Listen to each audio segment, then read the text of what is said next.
Yes, so hi everyone and a warm welcome to our channel. I hope you are doing well. Studies and preparations are going on. So in the series of our CA Final IDT shorts, so shorts मतलब जो भी आपके important concepts है जहाँ पे सबसे ज्यादा queries आती है, हम उसको इंटरलिंक करके एक 15 to 20 मिनट्स के अंदर we are solving that issue. Yes, playlist अलग क्रिएट करी गई है May 25 के लिए, सारी प्लेलिस्ट क्रिएटेड है. Ensure you are watching that, आपको बहुत बेनिफिट मिलेगा. As usual before starting ahead, अगर आप नए हो चैनल पे या फिर आपको नहीं पता है तो प्लीज एक तो यूट्यूब का चैनल सब्सक्राइब कर लेना, because it helps you to stay in touch, it helps me to stay motivated. दूसरा, टेलीग्राम को ज्वाइन कर लेना, यहाँ पे एमसीक्यूज पोस्ट कर रहे हैं हम.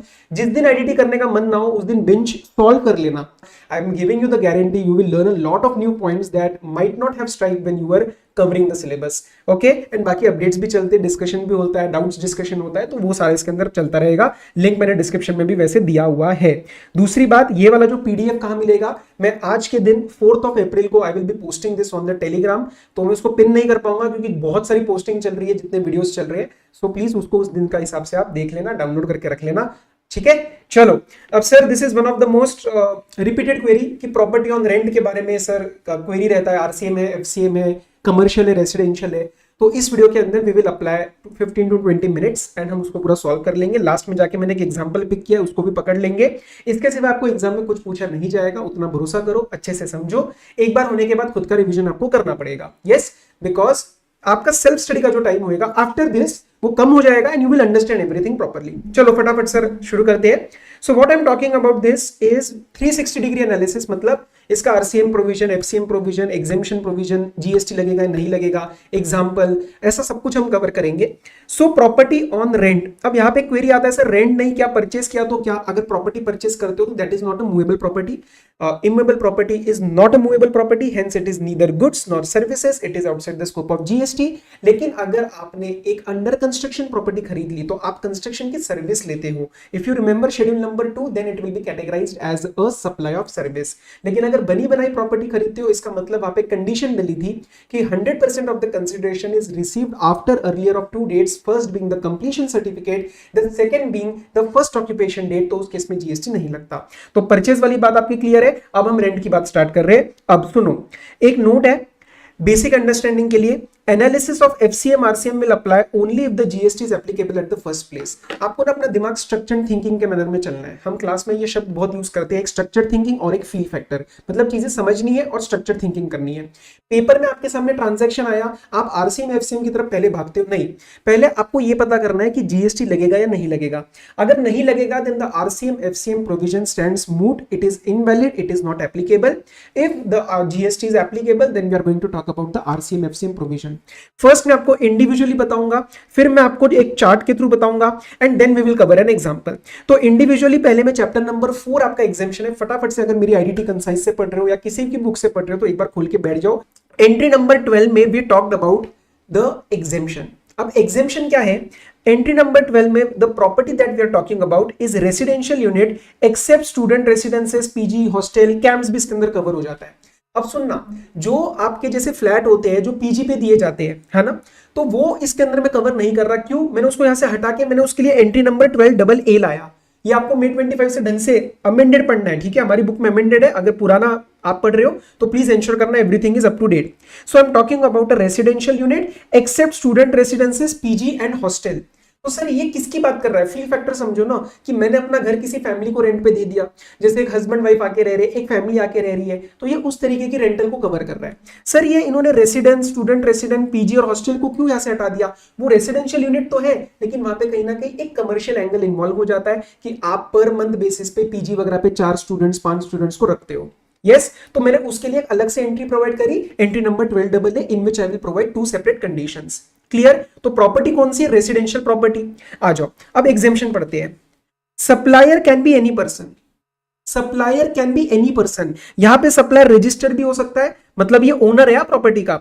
ये अनरजिस्टर्ड भी हो सकता है, ये गवर्नमेंट भी हो सकती है. गवर्नमेंट और प्रॉपर्टी रेंट को मिक्स मत करना. जैसे नॉर्मल पढ़ रहे हो उसी में समझना. अगर एनी पर्सन बोल दिया तो गवर्नमेंट भी इसके अंदर कवर हो गया. गवर्नमेंट का एनालिसिस अपना एक अलग होता है. यस, तो any person, it can be literally any, registered unregistered, government, मुझे फर्क नहीं पड़ता. अगर आप एक रेसिडेंशियल यूनिट रेसिडेंशियल पर्पस के लिए देते हो, मतलब ये मेरा एक फ्लैट है, ये फ्लैट मैंने दे दिया एक सीए इन प्रैक्टिस को अपना फर्म चलाने के लिए, तो वो रेसिडेंशियल फ्लैट तो है लेकिन रेसिडेंशियल यूज नहीं है। तो एग्जेम्पशन के लिए मैंने क्या बोला, एनी सप्लायर मतलब लैंडलॉर्ड कोई भी होगा, प्रॉपर्टी कौन सी है, रेसिडेंशियल है, एंड यूज दिया है रेसिडेंशियल के लिए। तो देखो CA in practice, dental clinic कि आई वांट रेसिडेंशियल यूज। अब पे अटेंशन, यहां पे टेनेंट कौन है ये मैटर करेगा। यहां पे टेनेंट कौन है ये मैटर करेगा। अगर टेनेंट अनरजिस्टर्ड पर्सन है तो आप एग्जांपल लो सिंपल, एक एम्प्लॉई है, कोई किसी कंपनी का एम्प्लॉई है, वो अपने फैमिली के साथ रहता है, वहां पे उसने फ्लैट ले लिया रेंट पे, तो देखो ये पिक्चर याद रख लेना, तो ये एग्जेम्प्ट हो जाता है, यस। अगर ये रजिस्टर्ड पर्सन है तो आप देखो कौन सा केस बन रहा है। अगर ये रजिस्टर्ड पर्सन है, एक सोल प्रोप्राइटर मतलब एक ट्रेडर है जो कि रजिस्टर्ड है इन द सोल प्रोप्राइटरशिप में, कोई कंपनी नहीं है, एलएलपी नहीं है, फर्म नहीं है, सोल प्रोप्राइटर है और उसने पर्सनल कैपेसिटी में ये रेंट लिया है ऑन पर्सनल अकाउंट, तो वहां पे बिजनेस नहीं करता, वहां पे ये कोई रेंट का खर्चा बिजनेस में क्लेम भी नहीं करता, वो अपने फैमिली के साथ या अकेले वहां पे रह रहा है for residential purpose, paying the rent from personal account, कोई बिजनेस का रिलेशन नहीं है, टेक्निकली बस वो रजिस्टर्ड है, बट रह तो रेसिडेंशियल पर्पस के लिए रहा है, अकेला ही रह रहा है। यस, अकेला मतलब बिजनेस से रिलेटेड तो नहीं है, वहां पे एम्प्लॉइज भी काम नहीं कर रहे, तो यहाँ पे वो भी हम एग्जाम मान लेंगे, इसको हम अनरजिस्टर्ड की तरह ही ट्रीटमेंट देते हैं। लेकिन इसको छोड़ के कोई और है, सर एग्जांपल, एक कंपनी ने फ्लैट रेंट पे लिया है अपने एम्प्लॉइज के यूज के लिए, तो कौन रेसिपिएंट होगा। अब यहाँ पे एक और चीज आप भूल जाते हो, ये है recipient, tenant is the recipient, and recipient as per section 2 clause 93 of CGST act is the person liable to pay rent.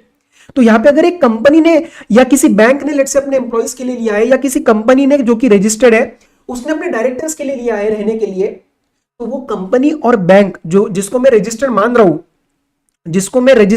रहा हूं that is the recipient, and obviously that is not a sole proprietor. तो यहां पे बेटा जी आपका tax लग जाएगा। नीचे यहां पे मैंने हिंट में डाल दिया ऑलरेडी कि आरसीएम लगने वाला है, मैं कवर करूंगा, बट अभी समझ लो यहां पे आरसीएम भी लग जाएगा। तो अगर अनरजिस्टर्ड है तो कहानी खत्म, एग्जेम्प्ट रजिस्टर्ड रेसिपिएंट है मतलब रजिस्टर्ड टेनेंट है, तो सोल प्रोप्राइटर वाला है तो एग्जेम्प्ट, नहीं तो टैक्स लगेगा। तो मेरी कितनी कंडीशंस लगी, पहला रेसिडेंशियल फ्लैट, दूसरा रेसिडेंशियल यूज, और तीसरा ये टाइप ऑफ रेसिपिएंट, सप्लायर कोई भी, आई डू नॉट केयर। क्या आपको एंट्री नंबर 12 क्लियर हुआ। अब मैं बात करता हूं ये स्टूडेंट रेसिडेंट पीजी हॉस्टल और कैंप्स के बारे में। आप ये फिगर याद रखना, जैसे पीजी और कैंप होते हैं, कैंप्स होते हैं या कोई हॉस्टल वगैरह होता है, तो वहां पे क्या होता है, घर वगैरह में हम पीजी रखते हैं, फ्लैट वगैरह में हम उसको पीजी और स्टूडेंट्स को हम देते हैं, स्टूडेंट अकोमोडेशन आप कह सकते हो। तो यहाँ पे इन्होंने क्या बोला है, यहाँ पे भी एक बात बताओ ना, कौन से यूनिट्स होंगे, ये भी तो रेसिडेंशियल यूनिट्स रहेंगे, ये भी तो रेसिडेंशियल यूनिट्स ही रहेंगे ना। अब मैं होटल में थोड़ी ना पीजी खोल के बैठता हूँ। सो आपका हमारा कभी कभार क्या प्रॉब्लम होता है, मैं भी करता था एज अ स्टूडेंट, कि एक कुछ चीज लिखी है रजिस्टर तो मैं डाउट निकालूंगा, ये नहीं होगा तो क्या, वो ठीक है डाउट आपका निकालने का तरीका, लेकिन आप उसको थोड़ा सा समझो भी ट्रांजैक्शन क्या कह रही है। तो ये जो पीजी कैंप और हॉस्टल है, इसमें द फ्लैट और the dwelling will be residential only, but given on purpose of this particular PG student accommodation and hostel camp. अब इसमें उन्होंने दो कंडीशन लगाई। बेसिकली गवर्नमेंट कह रही है कि तुम्हारी बहुत कमाई नहीं हो रही और तुम्हारा एक लॉन्ग टर्म ड्यूरेशन है, तो मतलब क्या, अगर आपकी वैल्यू पर पर्सन पर मंथ, मतलब आपके 4 स्टूडेंट है तो पर स्टूडेंट जो आपने रखा है, आप उससे पर मंथ 20,000 तक ही लेते हो, 21 भी नहीं 20,000 तक ही लेते हो, and the stay is for minimum 90 continuous days. मतलब अगर मैं गया, लेट्स से एक पीजी है, वहां पे आप पर डे के हिसाब से रह सकते हो, तो कोई 2 दिन आके रह के जा रहा है, कोई 4 दिन आके रह के जा रहा है, तो उसको यहाँ पे एग्जेम्पशन मिलेगा ही नहीं। सिर्फ टैक्स कौन पे करेगा वो मैं नीचे बताऊंगा, अभी हम एग्जेम्पशन पढ़ रहे हैं। यस, तो अप टू 20,000 पर person per month, and it is for minimum 90 continuous days, मोटा मोटा मैं 3-4 महीने रह रहा हूं वहां पे, तो ये हो जाएगा एग्जेम्प्ट। अगर ये वाली 2 कंडीशन से पूरी नहीं हुई, इसका मतलब तो टैक्स लगेगा। टैक्स कब लगेगा, एफसीएम, इसको एक काम करते हैं ऐसे लिखते हैं, टैक्स तो लगेगा if supplier is registered and that too under forward charge mechanism. ऐसा क्यों बोला सर हमने, क्योंकि जो आरसीएम का प्रोविजन है, जो मैं भी आपको नीचे कराऊंगा, वो तब लगता है जब आपका रेसिपिएंट रजिस्टर्ड पर्सन हो, और यहां पे जो रेसिपिएंट आपके स्टूडेंट्स वगैरह रहेंगे वो तो मोस्टली क्या रहेंगे, अनरजिस्टर्ड ओनली। तो रेसिपिएंट अनरजिस्टर्ड है, टैक्स लगने वाला है, तो अब हम क्या चेक करेंगे कि भैया सप्लायर अगर रजिस्टर्ड है, मतलब वो जीएसटी में टर्नओवर के ऊपर है, तो वो टैक्स लगाएगा और फॉरवर्ड चार्ज मैकेनिज्म कंप्लाई करेगा। आपको एक चीज समझनी है, कोई भी ट्रांजैक्शन की जो हम बात कर रहे हैं ना, वहां पे टैक्स लगेगा under FCM provided provided the person is registered under GST, the supplier is registered under GST, मतलब उसकी टर्नओवर लिमिट के ऊपर है और उसने जीएसटी का रजिस्ट्रेशन लिया है। आरसीएम में ये नहीं लगता क्योंकि आरसीएम के अंदर there is a mandatory registration under section 24। अगर एक सिंपल प्रॉपर्टी मैंने आपको रेंट पे दी है, एग्जांपल कमर्शियल प्रॉपर्टी है, सिंपल लो, मैं रजिस्टर्ड हूं, आप अनरजिस्टर्ड हो, तो अगर मेरा टर्नओवर 20 लाख के ऊपर जा रहा है तो ही तो मैं आपसे टैक्स लूंगा ना। तो वो जनरल कंसेप्ट आपको नहीं भूलना है, लेकिन आरसीएम में नहीं लगता ये, आरसीएम में टर्नओवर का क्राइटेरिया लगता ही नहीं है, it comes under mandatory registration under section 24। मैं एक बार इस पॉइंट को रिपीट कर रहा हूं, इस वाले 12AA को। यहाँ पे क्या हो रहा है, ये रेसिडेंशियल यूनिट्स ही रहेंगे जो पीजी कैंप और स्टूडेंट एकोमोडेशन को दिए जा रहे हैं, आप ये फिगर याद रखना। अगर इसमें आपने ये दोनों कंडीशंस पूरी करी तो एग्जेम्प्ट, अगर पूरी नहीं करी तो टैक्स लगने वाला है, मतलब एग्जेम्पशन नहीं मिलेगी, एग्जेम्पशन नहीं मिलेगी। अब टैक्स लगेगा क्या, अगर सप्लायर का टर्नओवर उससे ज्यादा है 20 लाख से तो वो लगाएगा tax under forward charge mechanism. RCM क्यों नहीं लगेगा, क्योंकि यार इसमें जो रेसिपिएंट रहेंगे स्टूडेंट लोग वगैरह वो तो अनरजिस्टर्ड रहेंगे ना। समझ में आया? यस, चलो now let's talk about RCM FCM. One very important point to be noted, when we talk about RCM FCM ना, purpose is irrelevant, residential purpose है या कमर्शियल पर्पस है, type of property is relevant. If you want you can write this down as well. Here एक second ना, हाँ, here the type of property is relevant, type of property is in focus, not the purpose. Purpose फर्क नहीं पड़ता, purpose matter करता है exemption देते time. अब यहां तक अगर हम बात लेके आए हैं, if we are now talking about RCM FCM, it means the taxation is applicable. Chapter 4 में एग्जेम्पशन नहीं मिला। लेट्स अंडरस्टैंड, आ जाओ। अब आरसीएम एफसीएम के लिए एज वी डिस्कस्ड, पर्पस आपको नहीं देखना। And when we are talking about this particular chapter number 2 RCM FCM, exemption की बात फेल हो गई है, एग्जेम्पशन नहीं मिला है, तभी मैं चैप्टर 2 की चर्चा पे ले आ चुका हूं आरसीएम एफसीएम की। सप्लाई मुझे फर्क नहीं पड़ता, टाइप कौन सी है, रेसिडेंशियल ड्वेलिंग। रेसिडेंशियल ड्वेलिंग के ऊपर अगर टैक्स लगने वाला है, मतलब चैप्टर नंबर 4 का एनालिसिस फेल हो चुका है, तो आरसीएम के अंदर तभी लगेगा जब आपका रेसिपिएंट रजिस्टर्ड हो। रेसिपिएंट बोले तो जो टैक्स, जो रेंट पे कर रहा है। Yes, he is going to pay tax under reverse charge mechanism if he is registered. Sir अगर अनरजिस्टर्ड हुआ तो most of the times it will be exempt, और अगर एग्जेम्प्ट नहीं हुआ तो उस केस में आपका फॉरवर्ड चार्ज मैकेनिज्म लगेगा, अगर ये रजिस्टर्ड नहीं है तो। अभी मैं एग्जांपल में और क्लैरिफाई करा दूंगा। और सर ये आपके लिए एक नया एंट्री है, मे 25 में जो डला था, अगर कमर्शियल ड्वेलिंग है जैसे शॉप, तो उसमें आरसीएम के अंदर कब लगेगा, जब सप्लायर अनरजिस्टर्ड है और रेसिपिएंट रजिस्टर्ड है। आपने ऊपर वाले में और जो ये वाली एंट्री के अंदर सप्लायर का स्टेटस कहीं पे भी मैटर नहीं करता except this is the first time I am talking and I am asking you to pay attention on the status of the supplier. Commercial property में सप्लायर अगर अनरजिस्टर्ड है और रेसिपिएंट रजिस्टर्ड है, मतलब एक छोटे आदमी ने अनरजिस्टर्ड ने शॉप रेंट पे दिए एक बड़े आदमी को जो कि रजिस्टर्ड है, तो मैं टैक्स पे करूंगा। आइडियली बहुत गलत है, बहुत गलत है ये, क्योंकि आइडियली हमें ये देखना चाहिए कि उसका सप्लाई का टर्नओवर इतना बड़ा है ही नहीं, पर गवर्नमेंट कह रही है मुझे टैक्स पे करने को। लो कर लो बात, ठीक है, मैं रजिस्टर्ड हूं, मैं टैक्स पे करूंगा अंडर रिवर्स चार्ज मैकेनिज्म। अब आपने इंडिविजुअली चीजें पकड़ ली है, अब थोड़ा सा चार्ट मैनर में पकड़ते आओ। आपको ना अभी जितना कंफ्यूजन लग रहा है ना, इतना पेपर में होगा नहीं। अभी हम साथ में पढ़ रहे हैं ना, वहां पे एक एंट्री आएगी तो एंट्री के टाइम आपको दिमाग लग जाएगा। ओके, सो इसको एक बार चार्ट को अच्छे से रिवाइज करना, हो जाएगा। इमूवेबल प्रॉपर्टी रेंट पे दी है, कौन सी property, residential, let's say flat rent पे दिया है, किसको और किस पर्पस के लिए, अगर रेसिडेंशियल पर्पस है other than PG hostel student camp, क्योंकि उसको मैंने अलग क्लासिफाई किया है।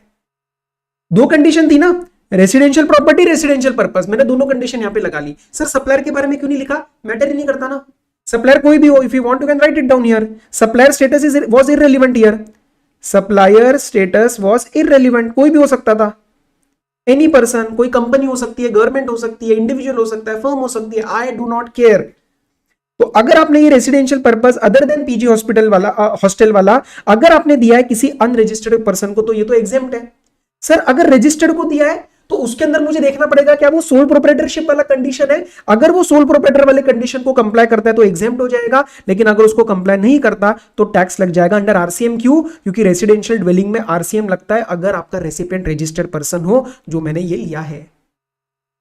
और सर पीजी हॉस्टल वाले में आपको क्या देखना है, देखो रेसिपिएंट मोस्टली आपके क्या होंगे, अनरजिस्टर्ड। अब आप इसके अंदर कंडीशन चेक कर लो बस, अगर वो दोनों कंडीशन पूरी हुई तो एग्जेम्प्ट आरसीएम एफसीएम की बात आएगी नहीं, और अगर आपका ये कंडीशन पूरी नहीं हुई तो आपका टैक्स लगेगा। और अगर टैक्स लगेगा मतलब व्हेन आई से टैक्स लगेगा एंड व्हेन आई से FCM, I am assuming that supplier is registered. भैया अगर सप्लायर का टर्नओवर ही 20 लाख के ऊपर नहीं है, वो रजिस्टर्ड नहीं होगा, तो फॉरवर्ड चार्ज के अंदर भी टैक्स नहीं लगेगा। But I am when I say tax here, I am saying कि exemption is not applicable. I hope you are able to get it. Exemption क्या होता है कि एग्जेम्पशन मिल रहा है नहीं मिल रहा। अगर नहीं मिल रहा तो obviously the person has to cross that limit, supplier has to cross the limit of 10 lakh, 20 lakh, 40 lakh and get registered in the GST for in order to apply the tax। क्या ये बात आपको समझ में आई? ये conceptual बात है। और सर अब बात करते हैं कमर्शियल प्रॉपर्टी की। देखो कमर्शियल प्रॉपर्टी में एंट्री नंबर 12 और 12A लगते ही नहीं है। 12AA और 12 ये लगेंगे नहीं। अब यहाँ पे कई बच्चों को क्वेरी आता है, सर 12AA जो आपने बताया एकोमोडेशन वाला, वो कमर्शियल प्रॉपर्टी होगा तो क्या? 12AA भी जो ये स्टूडेंट पीजी वगैरह होते हैं, ये फ्लैट ही होते हैं ना, ये रेसिडेंशियल ड्वेलिंग ही होते हैं। होटल, शॉप और मॉल्स में जो शॉप्स होती है वो थोड़ी ना स्टूडेंट एकोमोडेशन या पीजी में देते हो। तो वो सुनने में आता है थियोरेटिकल क्वेरी, बट प्रैक्टिकली होगा नहीं, सवाल में ऐसा आएगा नहीं। Is it clear? 12AA does not explicitly state but it is obvious. And another reason I am saying this because 12AA में जब हम लेके आए तो 12 में हमने इसको हटाया था। We specifically provided explanation number 2 in entry number 12 saying that it is not applicable to the student accommodation, hostel and camps, क्योंकि वो रेसिडेंशियल के ही होते हैं, रेसिडेंशियल ड्वेलिंग वाली होती है, और उसके लिए 2 कंडीशन प्रोवाइड करनी थी, इसलिए मैंने उसको तोड़ के 12AA में बनाया। तो 12AA is also for residential dwelling, not for commercial property. तो पहले ये दिमाग में क्लैरिफाई कर लो, ठीक है? तो कमर्शियल प्रॉपर्टी के अंदर आपका एंट्री 12 और 12AA लगेगा ही नहीं, तो एग्जेम्पशन की कोई बात आएगी नहीं। कमर्शियल प्रॉपर्टी पे जीएसटी कैसे छोड़ेगी निर्मला ताई? खुद सोचो ना। अब उसमें आपकी 4 कंडीशन बनेगी, अब इस पे ध्यान दो। अगर रजिस्टर्ड ने अनरजिस्टर्ड को दिया तो फॉरवर्ड चार्ज मैकेनिज्म, रजिस्टर्ड ने रजिस्टर्ड को दिया तो भी फॉरवर्ड चार्ज मैकेनिज्म, अनरजिस्टर्ड ने रजिस्टर्ड को दिया तो आरसीएम, जो मैंने आपको ऊपर अभी बताया, I told you here. Yes, और सर अगर अनरजिस्टर्ड ने अनरजिस्टर्ड को दो तो ना आरसीएम लगेगा, और ये खुद भी रजिस्टर्ड नहीं है तो ना एफसीएम लगेगा, कुछ भी नहीं लगेगा। So this will be exempt. ये वो हो गया, जैसे मैंने एक शॉप आपको रेंट पे दी, साल का 1 लाख रुपया कमा रहा हूं, मैं भी छोटा आदमी हूं, आप भी रजिस्टर्ड नहीं हो, हम दोनों ही अनरजिस्टर्ड है। मैं भी रजिस्टर्ड नहीं हूं क्योंकि मेरा टर्नओवर पार नहीं हुआ, और आप भी रजिस्टर्ड नहीं हो, तो आरसीएम कैसे लगाएंगे? Yes, so now it will be exempt.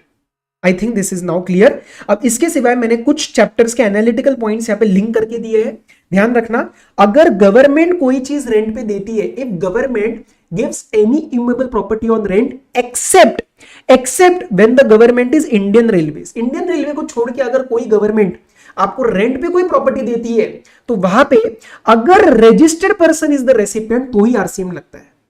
Normal business entity हो, धंधा करने वाली, आरसीएम नहीं लगेगा। आपका आरसीएम तभी लगेगा when the recipient is registered. क्योंकि यार तुम्हें ये क्वेरी आता है कि सर थोड़ा सा गवर्नमेंट का लिंकिंग बता दो, तो आप ये समझ के चले जाओ, आपका काम हो जाएगा। गवर्नमेंट का जो एनालिसिस है उसके अंदर और इस पर्टिकुलर 12A को मिक्स मत करना, इतना डिटेल चार्ट बन जाएगा कि आप उसको समझ ही नहीं पाओगे, और एग्जाम में ऐसा पूछेंगे भी नहीं, ठीक है? ओके, चलो एक प्लेस ऑफ सप्लाई चैप्टर आता है आईजीएसटी का, वहां पे इमूवेबल प्रॉपर्टी के रिस्पेक्ट में क्या प्रोविजन है? 12(3) एंड 13(4). यस, तो 12(3) में क्या है? लोकेशन और intended location will be the place of supply, but if the property is outside India it will be the location of the recipient. And section 13(4) में क्या है? लोकेशन और intended location of the property. Yes, section 13 कब लगता है? When supplier और recipient is outside India. उसके बाद आईटीसी में इमूवेबल प्रॉपर्टी का क्या प्रोविजन था, आपको लिंक करके दे रहा हूं जस्ट, कि अगर आप इमूवेबल प्रॉपर्टी का कंस्ट्रक्शन करते हो, कंस्ट्रक्शन मतलब कैपिटलाइजेशन, तो आप बनवाते हो और उसको कैपिटलाइज करते हो बुक्स में, तो उसका आईटीसी ब्लॉक हो जाता है 17(5)(c) में। सेल्फ कंस्ट्रक्शन करोगे तब भी 17(5)(d) में ब्लॉक हो जाएगा। अगर मैं नॉर्मल रेंट का खर्चा पे करता हूं और उसके ऊपर जीएसटी लगता है, चाहे एफसीएम चाहे RCM, it is my inward supply, मेरे को उसके ऊपर आईटीसी मिल जाएगा। लेकिन अगर आपका immovable property is in the nature of eligible plant and machinery, कभी कभार प्लांट एंड मशीनरी को लैंड पे अफिक्स किया जाता है इंक्लूडिंग द फाउंडेशन, तो उसके ऊपर 17(5)(c) में आईटीसी मिल जाता है। ये जस्ट मैंने अलग अलग चीजें भी आपको लिंक करा दी। अब मैं आपके सामने लेके आता हूं एक समरी एग्जांपल, आपका कुछ छोटा मोटा डाउट होएगा। देखो topic is complicated, but if you do it with the intention of actually understanding things and this example if you do it twice, मैं आपको गारंटी दे रहा हूं आपका सॉल्व हो जाएगा।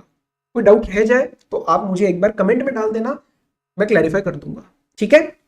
बट अभी ध्यान दो और दिमाग में लेके चलो कि हाँ मुझे ये समझ आ रहा है। देखो अब समरी एग्जांपल है, फर्स्ट मैं रेसिडेंशियल ड्वेलिंग की बात कर रहा हूं, ठीक है? रेसिडेंशियल ड्वेलिंग दिमाग में आते ही आपका entry number 12 and entry number 12AA आना चाहिए। सप्लायर मैटर नहीं करता, तो लैंडलॉर्ड रजिस्टर्ड हो या अनरजिस्टर्ड हो, tenant is unregistered and if it use is residential, तो सारी कंडीशंस पूरी हो गई। एंट्री नंबर 12 में ये एग्जेम्प्ट हो जाएगा, एंट्री नंबर 12 में ये एग्जेम्प्ट हो जाएगा। आरसीएम एफसीएम का सवाल उठेगा ही नहीं जनाब। Supplier registered unregistered, tenant is registered using it for commercial, तो आपकी मेन पर्पस यहां से हट गया, मतलब चाहे वो सोल प्रोपराइटर भी हो, वो यहाँ पे धंधा ही कर रहा है, तो जब आपका रेसिडेंशियल पर्पस ही नहीं है तो हम उसमें तो कोई एग्जेम्पशन देंगे नहीं, टैक्स तो लग जाएगा। और टैक्स आपका आरसीएम के अंदर लगेगा, yes, because recipient is registered. RCM supplier का स्टेटस मैटर नहीं करता for RCM FCM. Supplier is registered unregistered, recipient is registered but वो सोल प्रोपराइटर वाला है and he is using it on own account for residential purpose, तो यहाँ पे उसको हम अनरजिस्टर्ड वाला ही ट्रीटमेंट देंगे, टैक्स लगेगा नहीं। Question of RCM FCM is not applicable. If supplier is registered or unregistered and the recipient is registered, let's say एक बैंक है, वो बैंक ने अपने एम्प्लॉइज के लिए लिया है, still does not matter। अब ये मैटर नहीं करेगा क्योंकि रेसिपिएंट आपका रजिस्टर्ड हो गया। यहाँ पे एंट्री नंबर 12 का एग्जेम्पशन नहीं मिलेगा, यहाँ पे एंट्री नंबर 12 का एग्जेम्पशन नहीं मिलेगा। क्यों? क्योंकि आपका रेसिपिएंट जो है वो रजिस्टर्ड हो चुका है। रजिस्टर्ड वाले में एंट्री नंबर 12 में एग्जेम्पशन सिर्फ सोल प्रोपराइटर में मिलता है, और प्लस यहाँ पे आपका आरसीएम के अंदर टैक्स लग जाएगा। क्यों? Because the recipient is registered. RCM decide करते वक्त लेजर लाइक फोकस रखना सिर्फ रेसिपिएंट के स्टेटस पे, पर्पस पे नहीं। पर्पस का स्टेटस कब रेलिवेंट है? When I am analysing chapter number 4 exemption. आ गया। अब मैं वो 3 केस ले रहा हूं, मैं इसको भी एक अलग से कैटेगरी बना सकता हूं, यहाँ पे लाइन बना के। आई am talking about that residence PG वाले। अब उसके अंदर सप्लायर कौन है, रजिस्टर्ड हो या अनरजिस्टर्ड?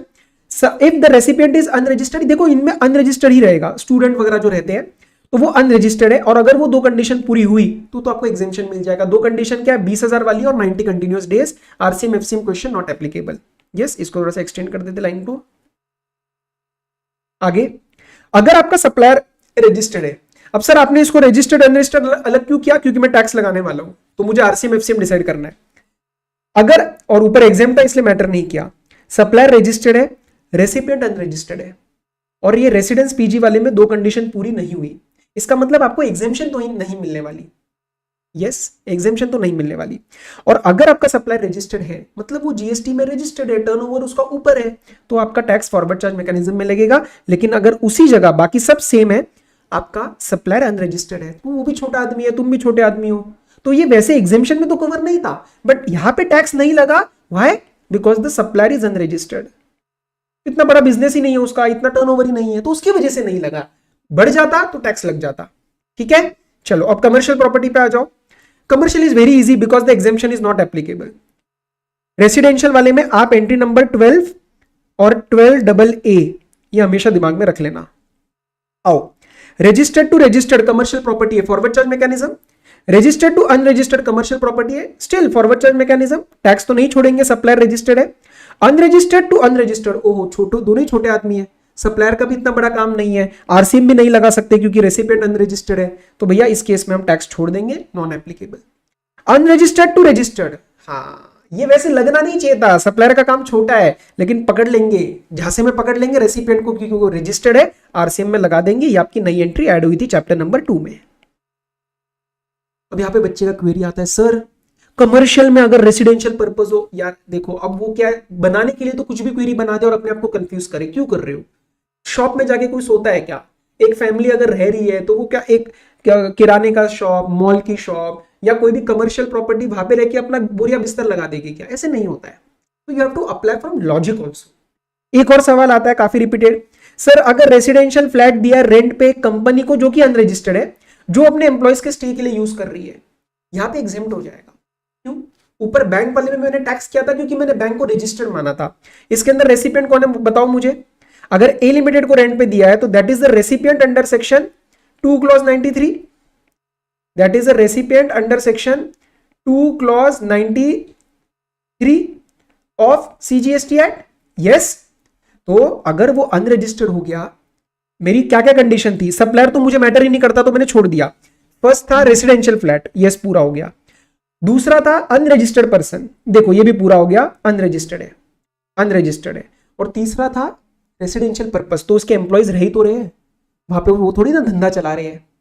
बट सर यहाँ पे तो कंपनी है, अरे क्या हुआ? क्या वहां पे ऐसा लिखा है कि रेसिपिएंट खुद रह रहा है? नहीं, वहां पे लिखा है रेसिडेंशियल पर्पस, तो इसके बिहाफ पे इसके एम्प्लॉइज रह रहे हैं, रेसिडेंशियल पर्पस है, हो जाएगा।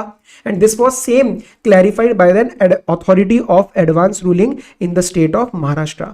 ये चीज क्लैरिफाई हुई थी, क्या आपको समझ में आ रहा है? और अगर यहां पे if A limited is registered, तो फिर यहां पे आपका टैक्स लग जाएगा अंडर आरसीएम, क्योंकि वो सोल प्रोप्राइटर नहीं है तो आपका एग्जेम्पशन तो मिल नहीं सकता, टैक्स लग जाएगा अंडर आरसीएम। बताओ, मैंने लिया आपसे अराउंड 23-24 मिनट्स, 25 मिनट्स के आसपास। मजा आया तुम्हें? समझ में आया? आप मुझे एक बार जरूर फीडबैक बताया करो, क्योंकि उससे मुझे समझ आता है ना क्या आगे करना है। और दूसरा, आपको कोई और टॉपिक लग रहा है अपने साइड से, many people are suggesting many topics, I am daily working on these along with the revisions, so आप मुझे बताना, मैं अपलोड कर दूंगा। यस, आपके जो भी डाउट्स है, अच्छा उसमें से कुछ लगा इंटरलिंकिंग वाला, आई विल अपलोड। तो ये मैं पीडीएफ पे भी पोस्ट कर दूंगा आज ही। लो, इसका मजा लो, अच्छे से टॉपिक करो, इसके ऊपर पेपर में गलती मत करना, ये पूछा जाता है, right? So till we meet in our next lecture और सम डिस्कशन और some conversation, all the very best, study well, take care, be safe, bye bye.